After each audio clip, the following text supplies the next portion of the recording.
2007 оноос эхлэн төрийн өндөр албан тушаалтнууд хөрөнгө оруулгын мэдүүлэг мэдүүлж эхэлсэн байдаг.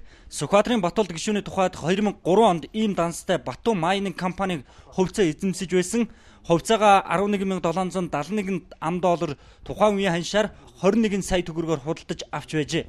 Энэ компани гадаадын хөрөнгө оруулалтад Монголд үйл ажиллагаа явуулдаг байсан. За 2004 онд өөрийн эзэмсэж байсан хувьцаагаа зарсан. За ингээд энэ компанитай холбоо харилцаа тасарсан болохыг ярьлаа.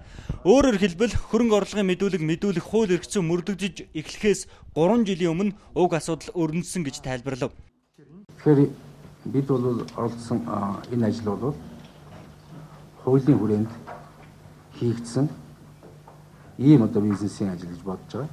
Ил дал нууцаар ороогүй. Түрүүн хуулийн дагуу улс төрчин болвол хувьцаа эзэмших болно гэж. Энэ асуудал маань бүртгэлд хийгдсэн үү гэж. Тэгэхээр тэр үед нэгдүгээр загдаа гарцсан 2005 он, хоёрдугаар хөрөнгө оруулгын мэдүүлэгдээ тусгасан уу гэдэг асуудал. Энэ дээр хөрөнгө оруулгын мэдүүлгэндээ тусгах тийм хууль маань 2007 оноос бүрдэж эхэлсэн учраас тийм шаардлага байна.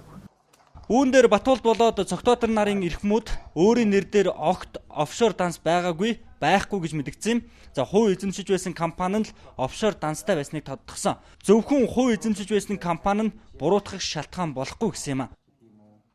Тухайн үед Австралийн хөрөнгө оруулагчд байсан. Би Австралид төгсөж ирсэн миний сайн найзууд Монгол бизнес хий гэд ирсэн байсан. Тэгээ хамт хөрөнгө оруулах уу гэдэг асуудал ярьж байсан. Энэ бол бид нар тэр офшорыг байгуулад ингэсэн юм биш. Угаасаа Монголд байгаа компаниудын за та нар одоо гадаадын хөрөнгө оруулалтын агентлагаас очиод асуугаарай. Монгол улсад гадаадын хөрөнгө оруулалтын компани 10-аас доошгүй хувь нь угаасаа офшор компаниудаас орж ирдэг. Тэр нь өөрөөр хэлбэл офшор данс байгаад хүн тэнд мөнгөө нуугаад заарч исэн бол өөр хэрэг. Энэ чинь зүгээр гадны хөрөнгө оруулалтыг наашаа татхад гадаадынхын эхлээд тэр офшортой хийгээд дараа нь Монголын хөрөнгө оруулалтыг дэмжиж дэвж. Офшор данстай эсэх асуудал хөрөнгө оруулгын мэдүүлэгтээ мэдүүлээгүй эсхийг эцсийн байдлаар хууль хяналтын байгууллагаар өөрсдийн хүсэлээр шалгуулахаар болсноо энэ үеэр мэдэгдэж байсан юм а.